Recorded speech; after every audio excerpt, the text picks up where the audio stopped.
ए dear English learner, एक बार फिर आपके लिए एक नई कहानी लेकर के आया हूँ जिस कहानी का टाइटल है द अगली डकलिंग। अगर आप मेरे चैनल पर नए हो तो लाइक, सब्सक्राइब और शेयर करना नहीं भूलिएगा, क्योंकि आपके लिए मैं ढेर सारा इंग्लिश लर्निंग कंटेंट लेकर के आने वाला हूँ जो आपको इंग्लिश सीखने में सहायता करेगा। तो बिना देर किए हुए चलिए इस कहानी को पढ़ना शुरू करते हैं। कहानी का टाइटल है द अगली डकलिंग। क्या है? अगली मीन्स होता है बदसूरत, डकलिंग मीन्स होता है बत्तख की बच्चे। एक बदसूरत बच्चे की कहानी है।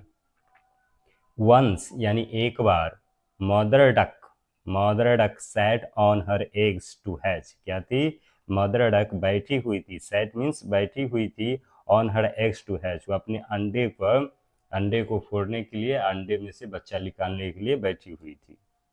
मेनी डेज लेटर, अनेक दिनों बाद। मेनी डेज लेटर मीन्स अनेक दिनों बाद। All the eggs hatched except the biggest one. क्या हुआ? अनेक दिनों बाद ऑल द एग्स, सभी अंडे, हैच्ड क्या हो गए? निकल गए, फूट गए। एक्सेप्ट द बिगेस्ट वन, एक बड़ा जो अंडा था उसको छोड़ करके सभी अंडे क्या हो गए? फूट गए। The ducklings had bright yellow feathers and red beaks. क्या था? जो डकलिंग्स था, उस अंडे से जो डकलिंग यानी बत्तख के बच्चे निकले थे, उसके पास हैड मीन्स था, ब्राइट येलो फीदर्स यानी कि चमकीले पीले कलर का पंख। फीदर मीन्स पंख होता है, ब्राइट मीन्स चमकीला होता है, येलो मीन्स पीला, यानी कि चमकीले पीले रंग का पंख था। एंड रेड बिक्स यानी कि लाल चोंच। रेड मीन्स लाल, बिक्स मीन्स चोंच, यानी कि लाल चोंच था।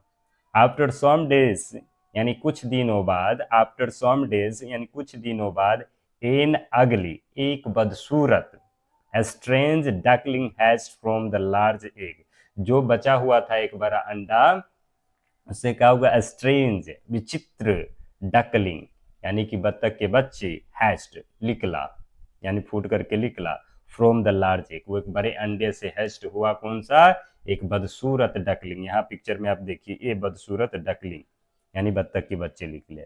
All the other ducklings made fun of the ugly duckling. क्या करते थे?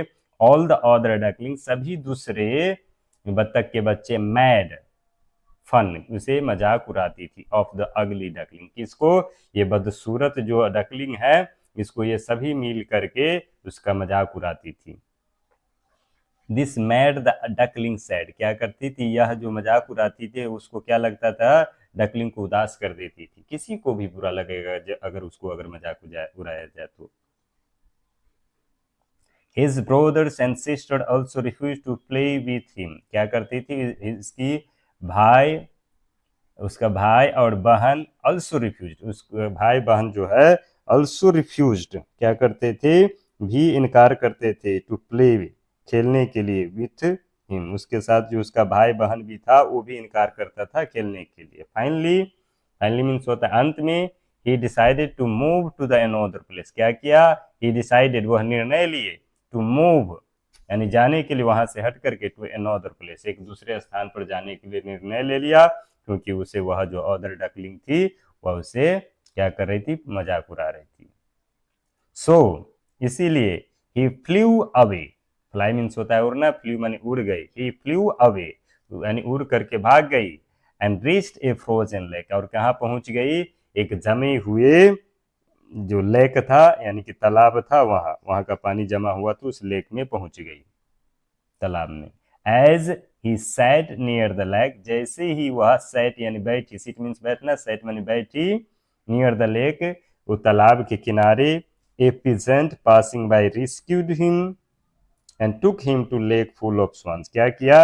ए पीजेंट एक किसान, पासिंग बाय एक किसान जो है उससे गुजर रहा था, क्या किया? रिस्क्यूड उसे बचाया, हिम उसको बचा लिया, and took him to a lake full of swans, और क्या किया? उसे ले जा करके है भरे हुए स्वान के, जो भरे हुए थे, स्वान मीन्स होता है स्वान मीन्स होता है हंस, हंस के जो भरे हुए तालाब थे वहां ला करके डाल दिए, हंस वाला तालाब में। The swans were happy to see him and greeted him with joy. क्या किया? जो स्वान था, हंस था, we are happy to see him, उसे देख करके बहुत खुश हुआ, एंड ग्रीटेड हिम, और उसे स्वागत किया विथ जॉय, खुशी के साथ उसे क्या किया, ग्रीट अभिनंदन किया, स्वागत किया। सडनली अचानक he saw his reflection in the water and was surprised to see that he had turned into a beautiful swan। क्या हुआ, he saw his reflection, वह अपने प्रतिछाया को देखा, in the water, किसमें, पानी में, कौन देखा, अगली डकली, एंड वाज सरप्राइज्ड, और आश्चर्यचकित हो गया, टू सी, देख करके, कि he had turn into a beautiful swan, कि वह क्या हो गया था, परिवर्तन हो गया था, टर्न माने परिवर्तन हो गया था, इनटू ए ब्यूटीफुल सन, एक सुंदर हंस के रूप में। ही लिव्ड देयर हैप्पीली, उसके बाद क्या हुआ, वह खुशी से रहने लगा। इस मोरल का है कहानी का, डू नॉट जज a person by there on outward appearance. Do not जज यानी नहीं जज करना चाहिए उसे, तुलना नहीं करना चाहिए पर्सन, एक आदमी को, बाय देयर आउटवर्ड अपीयरेंस, यानी बाहरी दिखावा से किसी व्यक्ति की तुलना नहीं करना चाहिए, क्योंकि उसके अंदर भी अच्छे गुण हो सकता है।